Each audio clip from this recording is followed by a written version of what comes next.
Добар ден, почитувани, стартува новото издание на 0 плюс месеци на телевизија Телма. Денешната тема е ран детски развој. Ќе се задржиме на првите 12 месеци од животот, бидејќи детскиот развој е најдинамичен во првата година. Денешна гостинка е доктор Валентина Дуковска, дефектолог. Добре ни дојдовте. Добро ве најдов. Како што споменав, ќе зборуваме за раниот детски развој. Зошто тој најдинамичен во првата година? Најдинамичен е во текот на првата година. Психомоторниот развој има своја динамика и во текот на целиот развоен период. Меѓутоа, можеби најдинамичен е во текот на првата година и во секој месец забележуваме точно што се случува кај секое дете. Секој ден не изненадува со нешто научено ново. Така.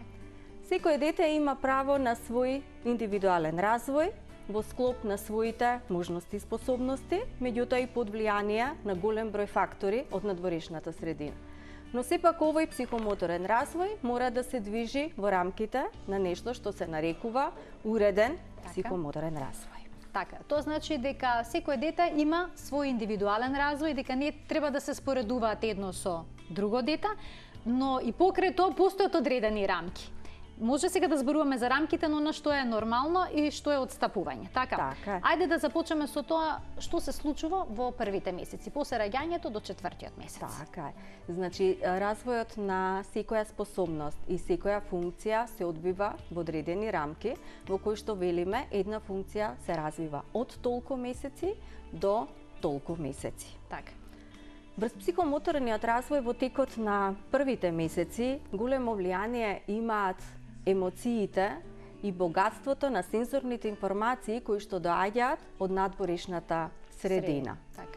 Затоа велиме дека првата социјална комуникација која што се случува е тоничниот диалог помеѓу мајката и детето, односно промената и размената на допирот и промената на телесната положба на детето. Најважните сензорни информации кои што треба да стасаат до детето во текот на првите месеци, тоа се информациите кои што делуваат на тактилниот систем и доведуваат до чувство на допир, и сетилните информации кои што делуваат на кинестетичкиот систем и доведуваат до појава на чувство за движење. Так. Зошто овие се најважните сетилни информации? Затоа што ова се најразвиените системи со кои што се раѓа едно новородено, а се развиени уште во утробата на мајката. Така. Кога бебето може да ја почува да ја врти главата? Така. Кога може да ја исправи? Дали тоа е во првите 4 месеци после раѓањето? Така, значи во текот на првите 4 месеци во моторниот аспект буквално детенцето учи како да ја држи својата глава и како да ја координира својата глава. Во текот на вториот месец веќе детенцето го препознава гласот на својата мајка. Така. Крајот на третиот месец го препознава ликот на својата мајка и тогаш ги открива своите рачиња, значи го познаваме оној феномен кога двете рачиња се постојано. Така. Имаме сега и некои видео инсерти кои што може да го подкрепат она што го зборуваме. Така, кога рачињата се постојано во уста и многу често родителите нели тоа го заменуваат со вадење на заби. Така, никнување на заби, така. Така, меѓутоа за тоа ќе попричекаат уште некои 2-3 месеци. Значи детенцето буквално ги открива своите раце. Кога ќе ги открие своите раце, веќе е спремно да тргне кон запознавање и кон фаќање на предмети. Така. Значи, на крајот на 4-тиот месец, детенцето си лежи стабилно на грб, тоа е најсигурната положба за него, и во централна поставеност се главата, очите, рацете и нозете. Еве, сега веќе имаме едно спремно бебенце кое што тргнува кон освојување на просторот преку вртењето околу неговата телесна осовина. Така.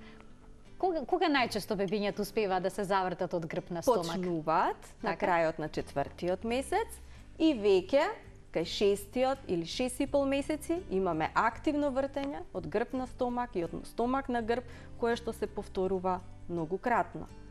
Кога веќе зборувавме за првите 4 месеци, можеби е битно да кажеме дека на крајот на 3-тиот месец се јавува и првата социјална насмевка, која што ни е исто така индикатор дека станува збор за уреден ментален статус кај детето. Така. А насмевката некогаш се јавува и порано, ако не се лажам. Може да се јави и Така. порано, меѓутоа веќе, или ако зборувавме за некои граници, од Така. кога до кога, на крајот на третиот месец веќе треба да имаме социјална насмевка, која што е целно насочена кон родителите или кон некое друго познато лице. Така. Што е потоа карактеристично од 4-тиот до 8-тиот месец? Рековме дека детето почнува да се врти веќе, односно тргнува кон освојувањето на просторот. Тоа значи дека од крајот на 4-тиот, негде до крајот на 8-тиот или 9-тиот месец, на детенцето треба да му овозможиме да биде поголем дел од денот на стомак Така. и на цврста подлога. Секако тоа треба да биде подот, како наидеално. Често пати наидуваме на малку недоразбирање од страна на Обично на родителите, кревет ги става, кога така. бебето треба да се Да. спушти. Меѓутоа, верувајте ми дека најдобро е во овој период да биде долу, на цврста, на широк простор, Така. во кој што ќе добиеме активно вртење од грб на стомак и од стомак на грб. Ставањето на стомак не започнува на крајот на 4-тиот месец. Значи, ние им советуваме на родителите периодот на така нареченото tummy time да го користат веднаш после раѓањето. Со тоа што има повеќе начини како да се искористи лижењето на стомак, може би тоа на почетокот ќе биде на стомакот на мајката, потоа ќе биде преку нозете на родителите и на крај ќе се спуштиме долу на цврста подлога. Така. Зошто ни е важно ова лежење на стомак и зошто ни е важно да го добиеме активното вртење од грб на стомак и од стомак на грб? На овој начин ги вежбаме мускулите на вратот, на рамениот појас, телесната осовина, ги вежбаме мускулите на рацете, вежбаме ориентација и координација во простор. Значи ги развиваме сите способности и сите преодни положби кои што на детето му се потребни да дојде до самостојно седнување. Така. Значи ние на крајот на 8-тиот или на крајот на 9-тиот месец очекуваме детето да дојде во самостојна седечка положба. Така. Дали треба родителите да го седнуваат детето или треба да остават тоа само иницијативно да покаже инстинктивна потреба за такво нешто? Така, значи Има ли и опасност од прерадно одседнување? постојат одредени способности во психомоторниот развој кои што не се учат. Така. Тоа се седење, стоење и одење. Но овие способности треба да му овозможиме на детето самостојно да се избори и да дојде до нив. Ние може да имаме и бебенце кое што седи на 6 месеци. Меѓутоа седи само тогаш кога родителите ќе го стават во седечка положба и ќе го оградат со јастуци, со некој ќошот, За да не се кревет. преврти, да не За да падне, се- да. Или постојано ќе бидат до него да не падне.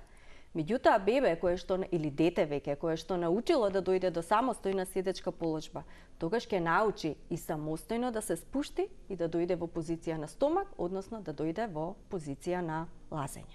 Така. И сега доаѓаме до ползењето. Зошто е тоа важно и кога најчесто бебињата почнуваат да ползат? Така, како понатамошен тек на моторниот развој, или очекуваме некаде околу 9-тиот, 10-тиот месец да ни се јави ползење.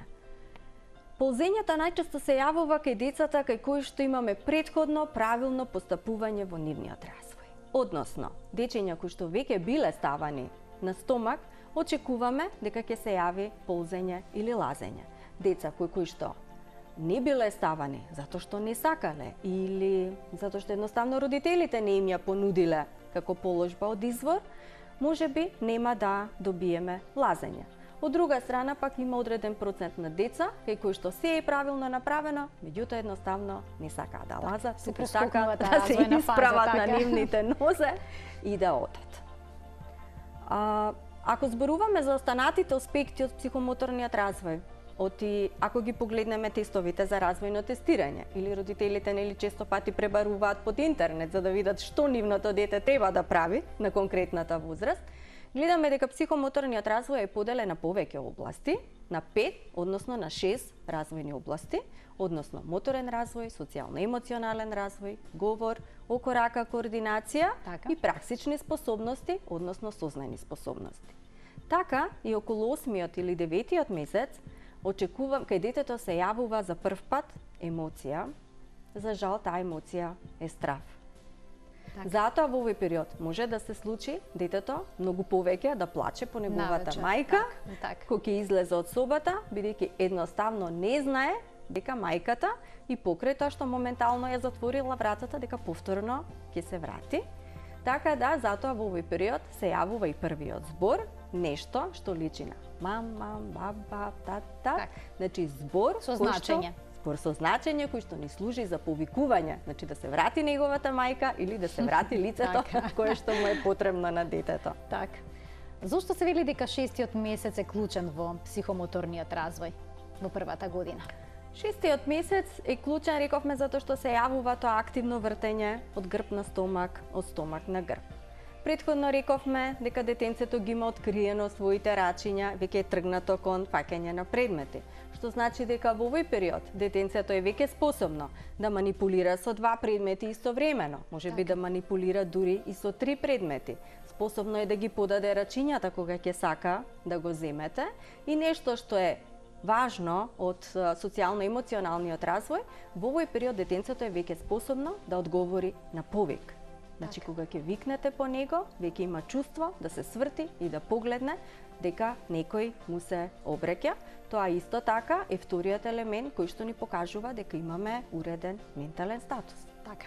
3076-677 е телефонскиот број на телевизија Телма. Доколку имате некое прашање поврзано со психомоторниот развој кај децата, слободно јавете се и секако ќе го добиете одговорот. И сега некако стигнуваме од 8 до 12 месеци. Претпоставам дека тука веќе е периодот на проодување. Така. Што се опфаќа овој период во однос на психомоторен развој? Периодот на проодување, во кој што, нели, да се навратам на претходно кажаното, рековме дека одењето не се оди, не се учи исто така како и седењето.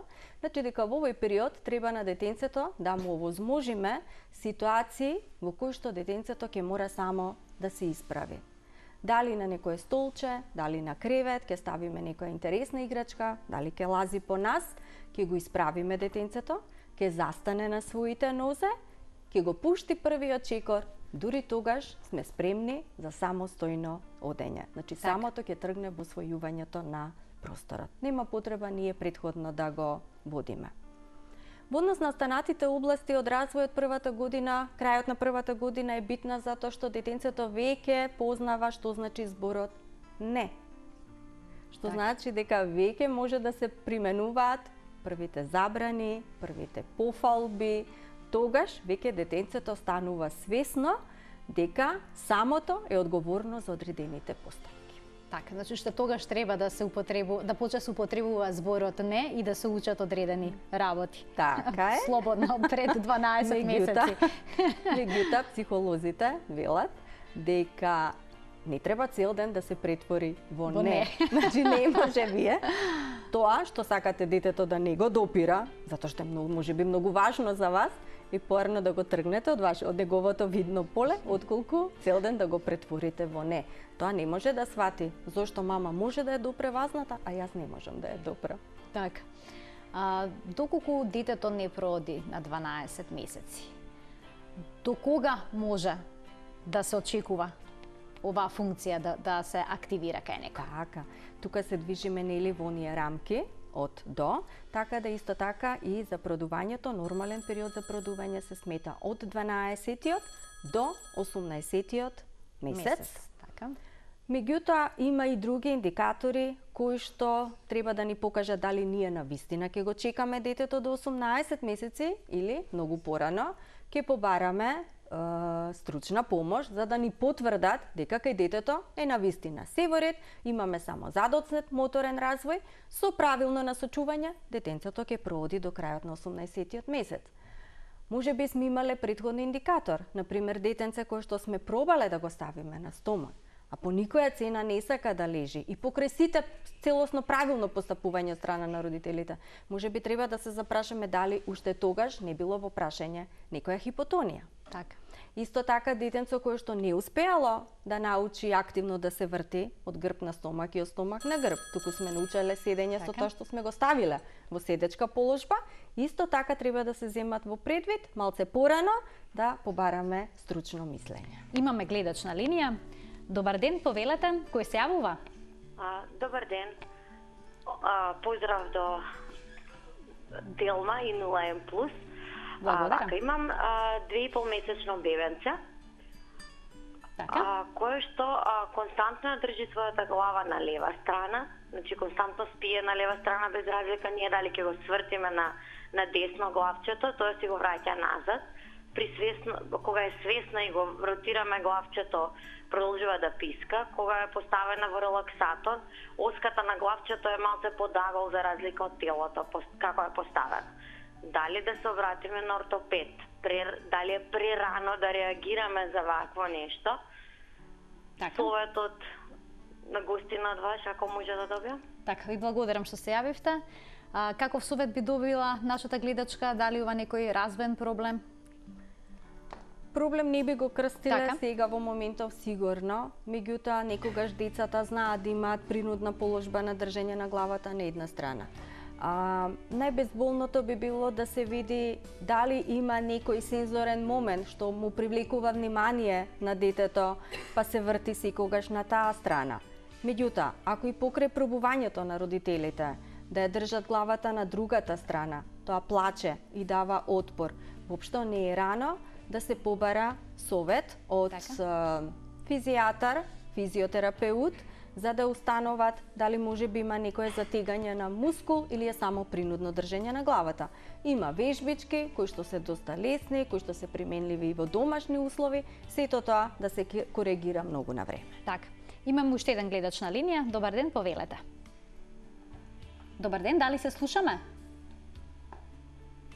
Мислам дека гледачот не слуша, доколку сака нека се јави повторно и ќе го вклучиме во програма. Кога зборувавме за проодувањето, доколку се употребуваат проодувалки, односно некои уреди кои што го олеснуваат проодувањето, условно речено го олеснуваат, дали те може да создадат проблеми во овој процес? Односно да детето да прооди подоцно отколку што да речеме би проодело, доколку се користи дубак да речеме. Не, напротив, не може да го одложи процесот на проодување. Меѓутоа, прашањето е дали навистина го помагаат процесот на проодување или дали навистина ни е потребно, оти цело време велиме дека одењето доаѓа само по себе, Така. кога детето ги има сите претходни способности, кога мускулите се во ред, централниот нервен систем е созреан, во автоматиката на човекот е да проодиме, така да нема никаква пречка зашто детето да прооди и да употребуваме дополнителни средства за негово продување. Особено дубакот. Родителите често пати знаат многу рано да ги стават своите деца во дубак и велат, па детето оди, е среќно, затоа го ставивме. Да, меѓутоа ако ставите ви едно детенце и на 7 месеци во дубак, тоа ќе оди. Меѓутоа сте ги скокнале сите развојни фази, значи сте скокнале седење, сте скокнале исправање, сте дошле директно до одење. Прашање е дали телесната особина е спремна да го држи тој напор на одење. Што значи да се прескокне одредена развојна фаза? Дали тоа може да представува понатаму проблем? Во однос на развој, да речеме, на ребетен столб и нешто слично. Значи тежината на ребетниот столб, искривувањето на ребетниот столб, кој што ние сигурно нема сега да го видиме. Ќе го видиме многу покасно, некогаш кога ќе почнеме да имаме болки. Или се јавува проодувањето на прсти. Значи од користењето на дубакот. Така да убаво е, оставете си го детето, нека прооди само. Дубакот може да се користи како простор за играње. Ако веќе треба да му смените атмосфера или едноставно некогаш родителите им потребно време да завршат нешто од својата работа, тогаш може да го користите дубакот како простор за играње во кој што детето нема да се движи. Доколку родителите забележат доцање во психомоторниот развој кај нивното дете, кога треба да се јават? Зошто е важна раната интервенција? Така. Бидејќи знаат понекогаш да добијат и совет, причекајте, детето е мало, причекајте уште некоја година, се ќе се реши. Дали овие проблеми се решаваат сами од себе? Ако веќе рековме дека секоја развојна способност или секоја развојна функција има свој тек, има свои граници, од до, тогаш значи дека и раната интервенција треба да се започне тогаш, во моментот кога ќе забележиме дека имаме отстапување во психомоторниот развој. Така. Или раната стимулација би ја започнале тогаш, на време, кај онаа група на деца кај која што очекуваме дека ќе имаме можна појава за пречки во психомоторниот развој. Значи голема е групата на предвремено родени деца, голема е групата на децата кои што се родени со проблеми во моментот на породувањето. Значи кај нив започнуваме рана сензомоторна стимулација многу порано пред да го видиме проблемот, што значи дека правиме стимулација на способностите кои што треба да се јават во наредниот развоен период. Раната интервенција ја започнуваме веднаш кога ќе забележиме дека имаме проблем или имаме сомневање за проблем. Дури често пати раната интервенција може да започне пред да имаме дефинитивна диагноза. Диагнозата ни е секогаш битна. Во кој правец треба да се движиме? Зошто ни настанало отстапувањето во психомоторниот развој? Меѓутоа, трчањето по диагнозата не смее да представува губење на време, и тоа драгоцено време, за започнување на раниот третман. Значи, можеме да извлечеме заклучок. Раната интервенција започнува и на 3 месеци. Раната интервенција започнува и на 4 месеци. Не започнува на крајот на третата или на крајот на четвртата година. Така. А развојното следење колку време треба да се одвива? Дали, да речеме, 2 прегледа кои што дале добар резултат, веќе значат дека треба да се прекине следењето? Напротив, значи... Да, постои едно такво убедување кај родителите дека веќе се е во ред. Така, развојното следење најчесто почнува од моментот на раѓање и трае до крајот на третата година. 2 последователни прегледи, дај Боже, да е се добро со детето. Меѓутоа имаме, зошто им велиме на родителите, и во текот на првата, и во текот на втората, и во текот на третата година, има зошто бараме да бидат под развојно следење. Ако станува збор за некој голем проблем, очекуваме дека ќе биде приметен, дали од страна на родителите, дали од страна на матичниот педијатар. Меѓутоа, некогаш во прашање се суптилни отстапувања во психомоторниот развој, кои што може да доведат до потешки проблеми, можеби во школскиот период, а ако биле опфатени со развојно следење со навремена сензомоторна стимулација, ќе сме ги сределе многу порано пред да имаме појава на проблем. Така. Ви благодарам што бевте дел од денешното издание на 0N+, и што вака детално ги дадовте сите насоки поврзани со правилниот психомоторен развој кај детето во првите 12 месеци, односно во првата година од неговиот живот. Ви благодарам за поканата. Ви благодарам што бевте дел од денешната емисија. Гледајте не повторно утре од 12 до 12:30 во рамките на утринската на Телма. Пријатно!